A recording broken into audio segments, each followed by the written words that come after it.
And we're live. But I'm going to wait for some people to turn up first. I'm going to have a quick flick through this book, which is really good. It goes through the whole shebang of homebrew. Introductions, all the kits, the extracts and stuff. Pretty good. And this is also one of the beers that I'm going to be brewing soon is in this book, but I'm not sharing the recipe because it's not mine. But I will share the cover of the book so that if you so wish, you can go and buy this. It's got 50 homebrew recipes from the world's best craft beer breweries, which is always great. But what I'm actually doing today is not reading a book. I am going to be testing the carbonation of the Muddy Water brown lager. It's been chilling for just over a week now, so it should be carbonated. Should. Now, I did have trouble with the lager last time I did one, but we'll get into that shortly. Other ingredients, goes into the mashing steps. So this pretty much gives you a start to finish on how to brew, as most homebrew books do. And then they get to the recipes later on, after they've explained to you what you need to be doing. But I already know what I'm doing. Well, at least I pretend to know what I'm doing. But anywho, it's a really good book. Go check that out. And we are going to crack this beer. Here's what we're going to do. Muddy Water. Now, it looks pretty clear, to be honest, which is good, because I've got no way of actually lagering this in a cool environment like you're supposed to in a fridge. So mine's kind of just sat in the utility room where it's colder than the rest of the house because there's no heating, so it's going to have to lager out there, unfortunately. But that doesn't look too bad. It's possibly a little bit hazy, and I've probably over poured it. Probably got a bit of sediment in there, but it looks carbonated, which is always good when you're doing a carbonation test. Bubbles, plenty of bubbles.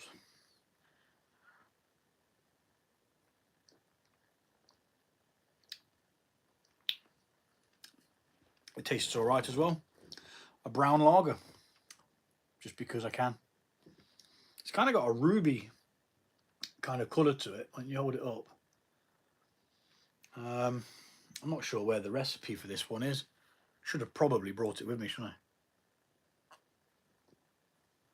Let's see if it's in the pile down here. It should be. This is loads and loads and loads of different recipes. Smoked porter. There it is. So pretty simple lager, really. Pils, malt, Munich malt, carapils, Vienna malt, and it's got that like German. Why are you streaming Battlefield 6? Squad up, let's go. Because I don't have Battlefield 6. It's got Hellicher Mittelfrüh hops, probably not even pronouncing that right. And it's got some SARS in there as well. And it used a Bohemian lager yeast. But yeah, that's not too shabby. Cheers.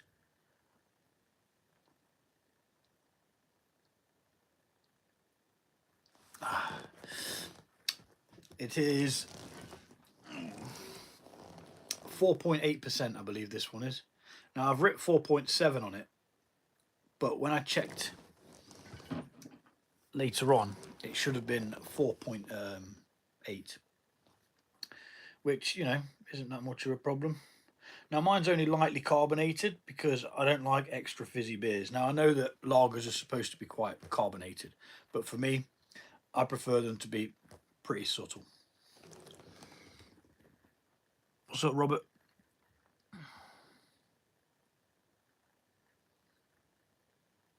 What's up, Nova? Bro, I hate your background. That's cool. That's fine, mate. You can always do one. There's always that option. You know, just scroll on and go bother someone else.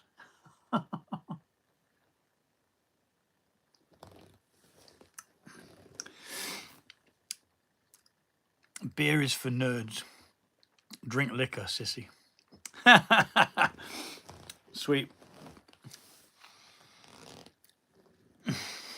I do drink liquor. I've got bourbon over there, but that's for later on. Need a couple beers in me before I get the bourbon out.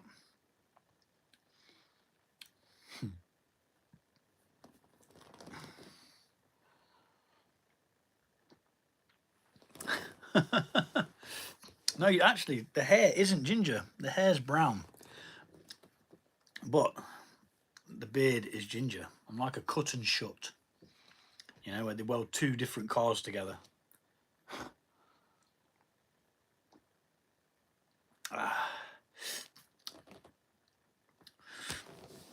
Do any of you do your own home brewing? Or do you just buy it from the shop for extortionate prices? This probably cost me, I want to say, about 80 pence to brew. And that's a 500ml bottle. 80 pence.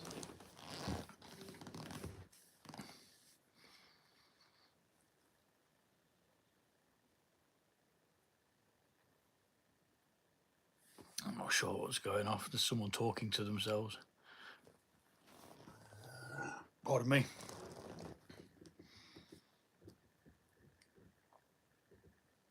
There are going to be some more beers coming up. I put the recipes for it together yesterday and today. It takes quite a while. One of them isn't my own recipe, but it's a recipe by a New Zealand brewery called Yeasty Boys, and they put their recipe in this book called Craft Beer by Ewan Ferguson. And to be honest, it's got one of their beers in it called Digital IPA by Yeasty Boys, and I'm gonna brew that. I won't be sharing the recipe because it's not my recipe, and it's not fair to share someone else's hard work. But I am brewing that. I've written that out. I've got one called How to Clone a Welshman, which is I'm trying to clone Tiny Rebel's beer that's called Cutch. It's a Welsh word, and it means a kind hug or a small hug. They do it's a red ale, a Welsh red ale, and it's going to be fantastic, I'm telling you. It's got lots of citra in, lots of Columbus, using pale malt, red malt, chip malt, Cara Red, Crystal Light, Carafar 3, probably pronounced that wrong, and it's got wheat malt in as well. It's the first attempt at trying to clone their beer. I have cloned a couple in the past. Now this one is my Bifrost recipe, and that is a clone of my favourite brewery, Shiny Brewery, in Little Eaton, and they brew a beer called Rainbow Tea. It's absolutely phenomenal. It's got loads of different stuff in. It's got a massive hop thing, and it's also got like an actual tea blend that's got saffron, bergamot, rose petals, what's the other one? Sunflower, and I'm pretty sure there's something else. Cornflower. So it's got lots of floral notes in there as well. Tastes feckin' amazing. Probably my favourite beer of all time. I've never done a triple IPA deliberately, so I am going to be brewing a triple IPA. It's going to have a lot of malt, a hell of a lot of malt, and we're also going to be throwing in some dried malt extract to boost it up so that we don't have to have tons of malt. What's up, Ray? How you doing, buddy? And yeah, so It's going to have Munich malt, extra pale malt, chip malt, flaked barley or flaked torrefied barley, and then some dry malt extract. What I've been trying to do is use up different, pardon me, use up different malts, not malts, sorry, hops, pardon me. Trying to use up hops that I've got in the freezer, simply because some of them are okay to use as substitutes for things that I've put together, and then I'm there like, okay, so for one of them I only needed 10 grams of hops, of a specific hops, so I'd have to buy 50 grams as a minimum. Fermented World Army, yes, Ray. This, like I say, this one's going to have tons of hops to try and balance out the high ABV. Looking for about 11% on this one, on the triple.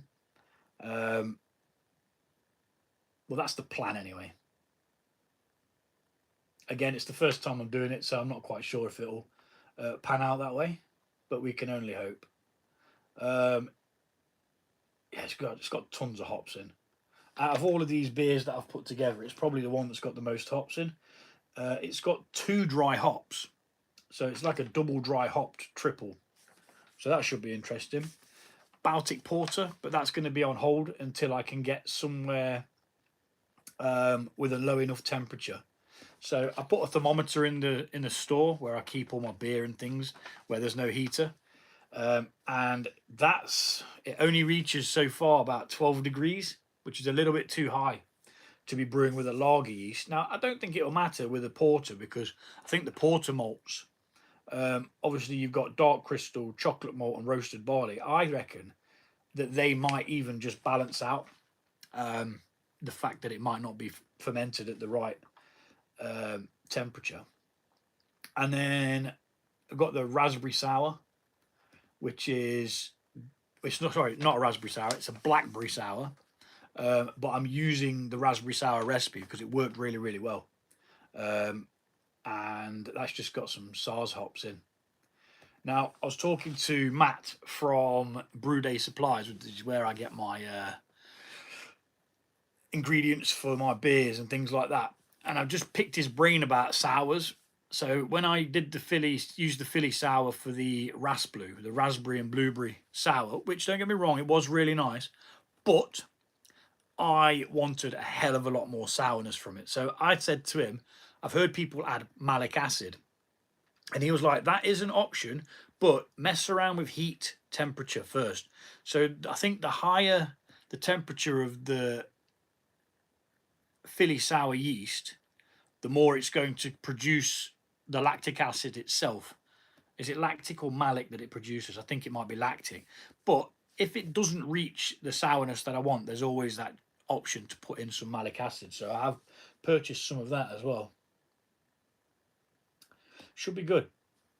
I mean, it did okay last time with the raspberry and blueberry, but it was just, I don't know, it just didn't have the amount of sourness that I wanted from it. So I wasn't happy, you know.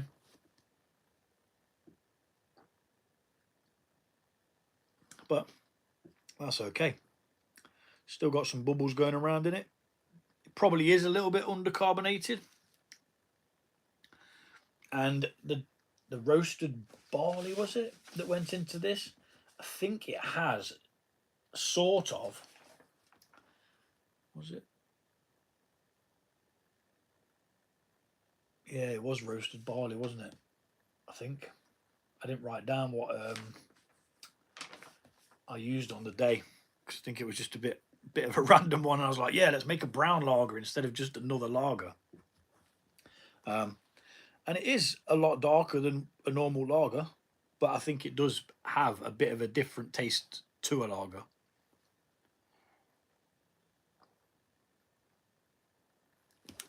Blackberry sour sounds good. Yeah, I thought it would be pretty sweet, to be honest. Obviously not sweet, it's going to be sour. But the blackberries of what I've picked off the allotment, and I've got loads, dude. I've got, if I use 2 kilograms for this sour, I've still got plenty enough to make probably a double batch of mead with it as well. So keep your eyes peeled for that. I need to get my finger out and do a bit with the braggot and stuff. There's a couple of them that need moving to secondary, but I'm just being lazy, to be honest. But not bad. I've got one of my whiskers in there, man. I'm malting.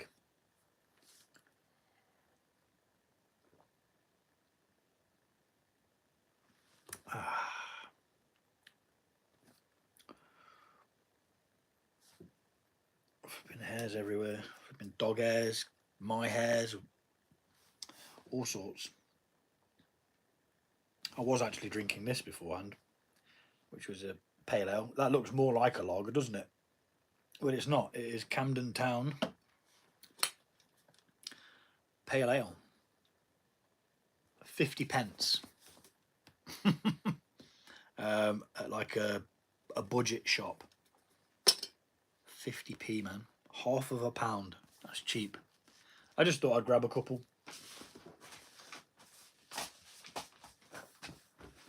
But I am stealing one of the recipes out of this book. I'm not going to be publishing it. I will be recording it, but I won't be publishing the recipe. It's called Digital IPA. It is by a brewery called Yeasty Boys. I can't find where it is now. I thought I'd bookmarked it, but no, I haven't. But anyway, yeah, Yeasty Boys Digital IPA. Fantastic brewery from New Zealand. Now, we just so happened to get some of their beers over here a few years ago. And then all of a sudden, they seem to have disappeared. But I found a recipe for one of their beers in this book. So I'm definitely going to be brewing that. I mean, it's got a crazy amount of hops in. Obviously, I'm not going to divulge the information as to what it is. It's their recipe. I paid for the book, so I'm able to brew it. I'm not going to share their brew, but it's got lots of different New Zealand hops in. And a pretty simple malt bill, to be fair. There's not really a great deal going on with it, in all honesty. It's using a hops that I'm not familiar with, though, called Pacific Jade. That seems to be the one that they're bittering with. Now, I don't know much about that. Never even heard of it until this recipe. And I'm surprised that the place where I buy my stuff actually stock it.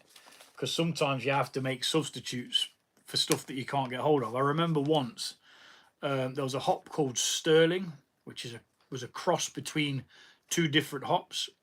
And I wanted to use it in a certain recipe, but I just couldn't get hold of it. So I had to use something and substitute. Which, you know, if you just type into Google substitute for Nelson Sauvin, it will give you a good substitute for that hops, and then you can get some of that if you need to.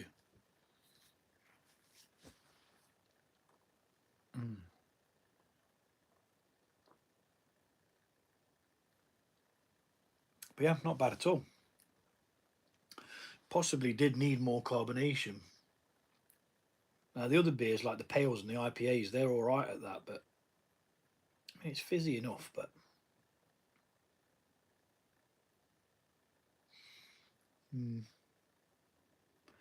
maybe next time. But then again, it hasn't finished lagering yet, so it could very well get a bit more carbonation over the period of lagering. I think it's about 12 degrees out there at present. I could open the window, but then it's just going to make the bloody house cold, so that's not happening. I don't want to pay for the heating. Yeah, that was it really, just a little quick one. Like I say, I do need to get my finger out and get some of the meads that's been sat festering away. We've got the braggot, we've got the one with all the different fruits in that was quite crazy. It had flipping lychee, lemongrass, peach, ginger. I think there was something else in it as well, which I can't remember off the top of my head now. We've got the chili mead, which just had some cayenne peppers in. We've got the ciders, which seem to be doing pretty well. I actually dry hopped one of the ciders today with 3 grams of citra. So that'll be interesting. The other one was a cranberry cider. Then the mojito, or mojito, however you pronounce it. That cider as well. But they are still bubbling away, so I don't really want to bother them. Because if you take the top off, you kind of lose that protection from, like, you know, the CO2 barrier and stuff.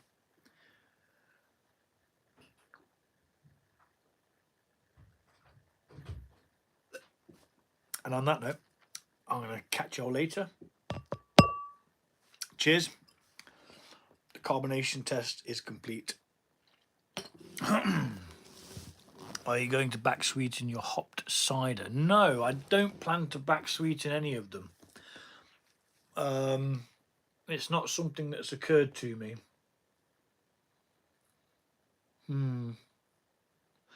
Because to do that, I'd have to put in stoppers. Otherwise, it'd ferment whatever I put in there to sweeten it with.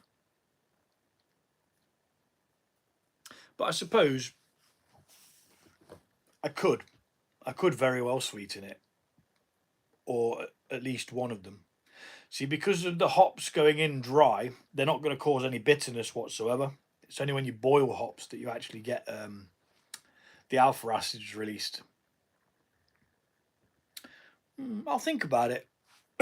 Have you done any yourself that were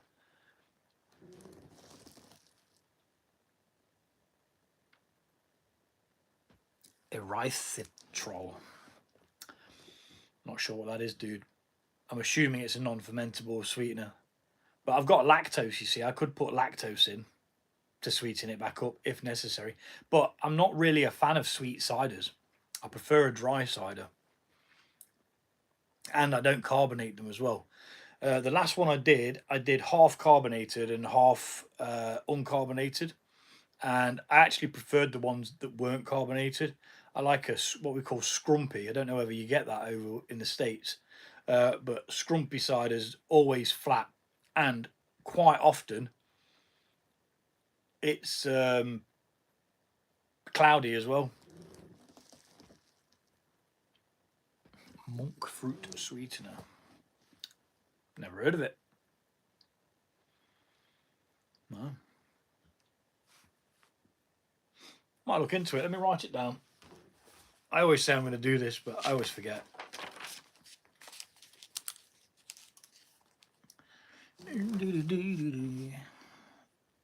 ERYTHRITOL.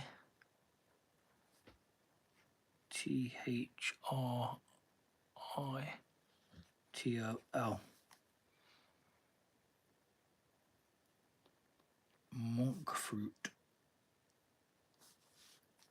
sweetener.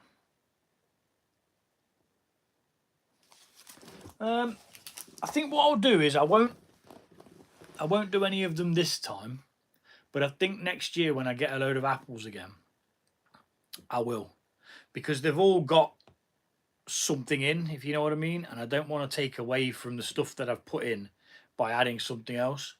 Now, if for whatever reason next year comes around and I remember that, say, the dry hopped one didn't taste too nice, or it tasted like it did need something, then maybe adding something in there with a bit of sweetness could be okay. But at the same time, I don't really mind adding stoppers and then some more apple juice, because I think that could, you know, be good. Obviously, it won't be freshly pressed stuff. It'll be stuff that's, you know, in a container. But yeah, there is an option for that, I suppose.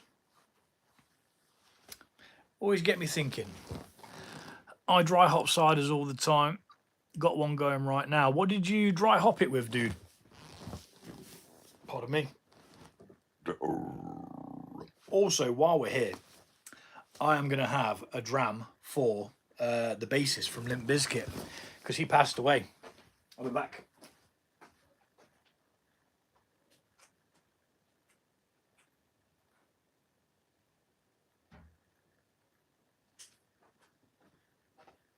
You see that, mate? I was just about to go.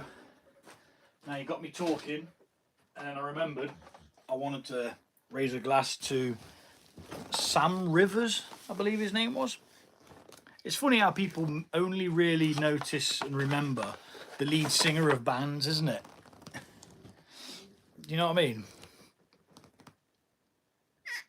Hello, Asur. How you doing, man?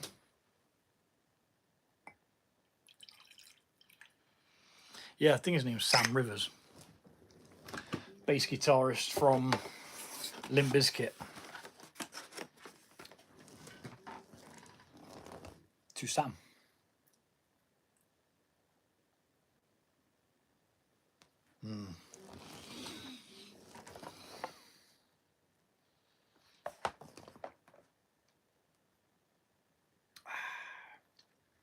So flipping good. Single malt, matured in American rye casks. Non-chill filtered. Icons of Wales, Penderyn. Lovely jubbly. Those hop cones that my brother-in-law gave me, and a few grams of Cascade hops. Cascade is a hops that I very rarely use, you know.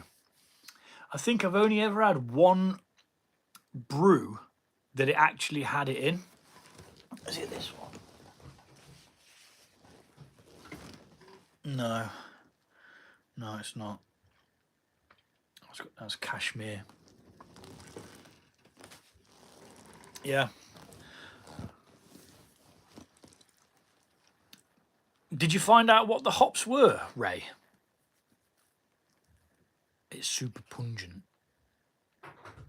Yeah, I mean, Cascade isn't really a hops that I mess with. I think I need to do like a Cascade smash, because I think that's how you can, you know, if you've got a single malt and single hops beer, I think that's how you can, what's the word, test the hops properly, you know. So if you've only got a single malt, the malt's not going to be affecting the taste of the hops. So if you do a single malt and single hop, which we call a smash, then you can investigate the taste of, like say, for Cascade. Yeah, I'm going to have to do an, I mean, I've literally just brought a load of ingredients for the next beers, so I'm not going to be buying any more yet, but I will write a Cascade, because, you know, when I look through the flipping, the list of hops from this website are just phenomenal. I mean, they've got cryo hops, they've got all sorts of stuff now. You can buy the hop oils, and I look at them and I'm like, yeah, that'll be awesome. I bet it tastes amazing. But you look at the price, it's like flipping heck. No thanks. I do this on a budget. Oh, you're back, are you? Hello, mate. How you doing?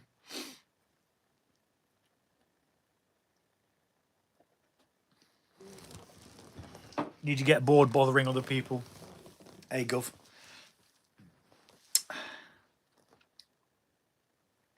But yeah, definitely I will look into the Cascade hops, man. And I'll do a smash on that as well. So I'm doing a citrus smash. I've done a Sabro one before, which was quite nice. But that was following someone else's recipe, one that I'd bought from the actual Brew Day supplies. They put their own recipes together. Now, if you're transitioning from liquid malt extracts to all grain brewing, I highly recommend checking out Brew Day supplies. You get a little sheet like this, and it comes with all the hops all the ingredients, all the instructions, and it shows you exactly how to do it.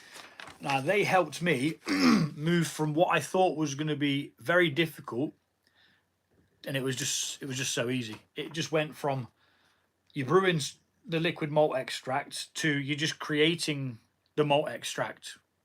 It was as simple as that. Okay, a brew day for me, it can take 5 hours. But you know, when I'm sat drinking that beer and I'm like, I flipping made that. That's where it's at, man. That is the feeling that I like. I'm going to drink this beer now.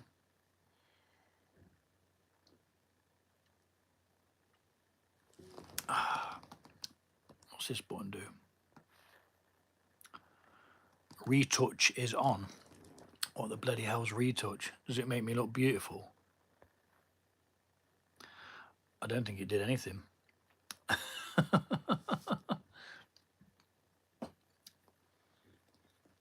Brew day.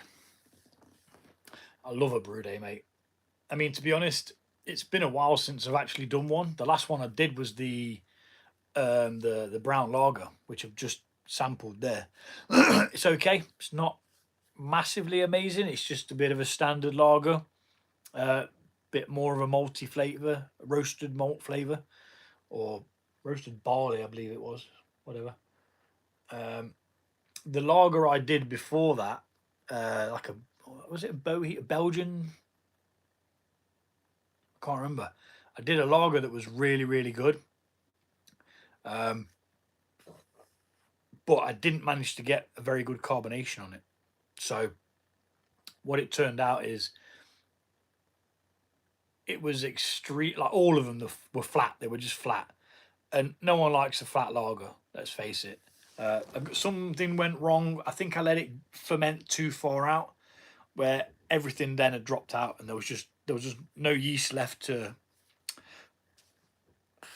pardon me, sort out the sugars. Sorry, I'm watching the Red Bull Rampage mountain biking in Utah, and I paused it to just jump on this and come see y'all ass. But anywho, I had a dram for that dude. That beer is now finé, and I'm off skis. So I shall see you guys later. Enjoy your evening. Take it easy. I'll see you all soon. Ray, legend. Catch you later, buddy.